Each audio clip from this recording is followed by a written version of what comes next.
to gather perishable evidence. The analysis portion of the investigation occurs once perishable evidence has been gathered. Our team methodically and systematically reviews all evidence and considers all potential factors to determine the probable cause. The information I will provide you today is preliminary only.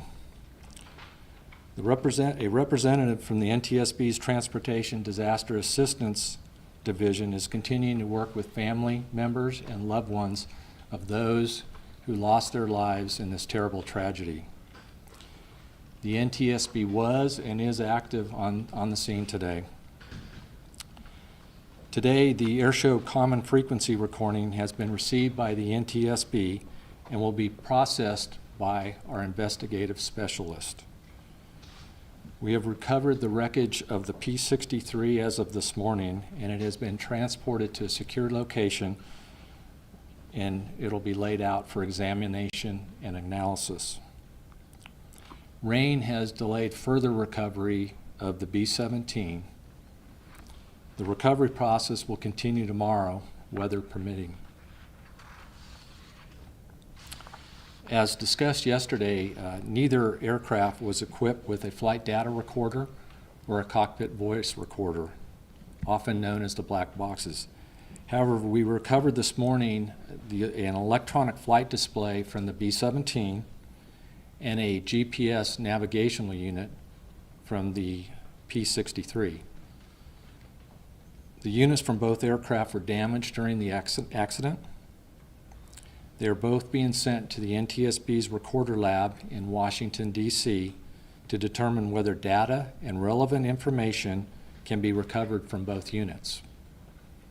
The NTSB's recorder lab specializes in recovering data from electronic devices and avionics, and the data often assists in determining the probable cause.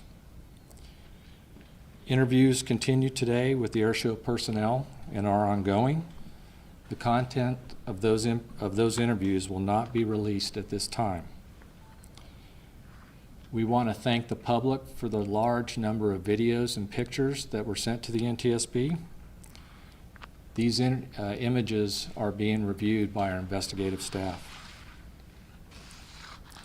This will be the last on-scene press briefing. The on-scene portion of the investigation will continue and includes interviewing airshow personnel, reviewing pilot and maintenance records, and finalizing documentation, removal, and layout of the wreckage aircraft. As a reminder, a preliminary report of the accident is expected in 4 to 6 weeks, and a full investigation lasts 12 to 18 months before the final report is released.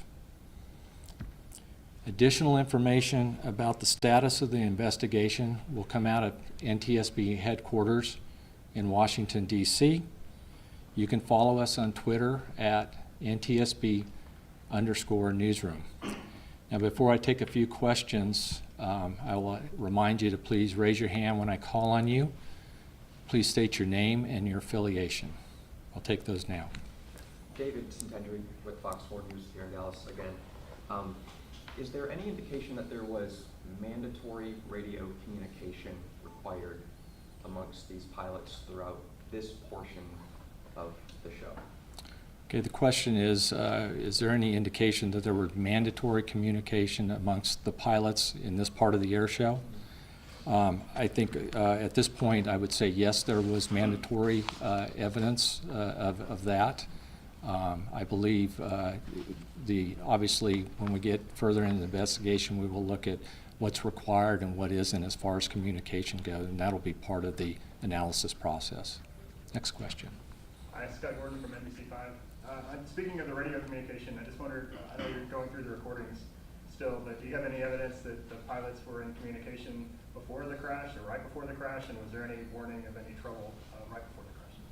Okay, the question is basically we're just in the early process of reviewing the recording, but was there any evidence of communication between the pilots and any communication of an emergency or of the sort. Like I said, at this time, we have just received the recording, so it is being processed right now and looked at by our investigative team, so I have no new information on that at this time. Oscar Almaraz, Spectrum News. These types of shows happen all around the country all the time. Do you have any previous incidents? Do you have any numbers on statistics of incidents of this sort? Question is, these air shows go on all the time and similar routines go on, and we're wondering if we have any information or statistics on I would assume, accidents like this at air shows.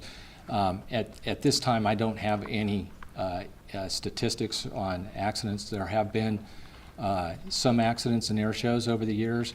I do know that hundreds of air shows go on in the United States every year that don't have accidents, so I don't have specific statistics on that right now. Andrea Lucia, CBS 11. Looking at the schedule of the air show, it didn't seem like these two planes were part of the same, any of the same demonstrations. Do you know if they were supposed to be in the same airspace at the same time? Okay, the question is, it appears these two aircraft were not to be in the air show at the same time. Is that the question you're? Yeah. At this point, and it's like we said, we haven't done any analysis, but from what we can tell, there were several aircraft part of this show at this time, and both of these were part of the show and were intended to be part of this show at that time. Let me take some over here. So William Joy, WFAA. So obviously there's a plan going into this show of the execution, to Andrea's question. You know where along that plan clearly a plane deviated, where this plan went wrong, really? Question is, there's obviously a plan for the air show and the routine that goes on, and if there was a plan out there for this, that's part of what we will be looking at, is looking at the plan and the control of the routine during the air show. But I have no further information on that at this time. I think we had some more over here. Yes, sir. Morgan Chesky, NBC. Once you have these devices back at your lab, what is your hope to recover? Question is, once we get these devices back at our lab, what are we hoping to recover from them? Data that these type of units may have, and I say the word may here, may have, would be things like GPS location, possible altitudes of the aircraft, and the airspeeds of the aircraft. Those are three right offhand that I think would be very important to our analysis. Omar with CBS News. Many of these planes are vintage and restored as such, but is there a minimum requirement of modern technology they have to have in order to participate in a show like this? Sure. So the question is, many of these aircraft are vintage aircraft, but is there a requirement for certain types of modern equipment to be in the aircraft? The answer to that is yes, there is some current type of avionics that may be required in this. I can't give you specifically what is required or not. That's something that will be reviewed within the FAA regulations and exemptions they have for these aircraft to fly and to fly in these types of air shows. Right here. Steve Pickett, CBS 11 here. NTSB has requested video recordings from the general public.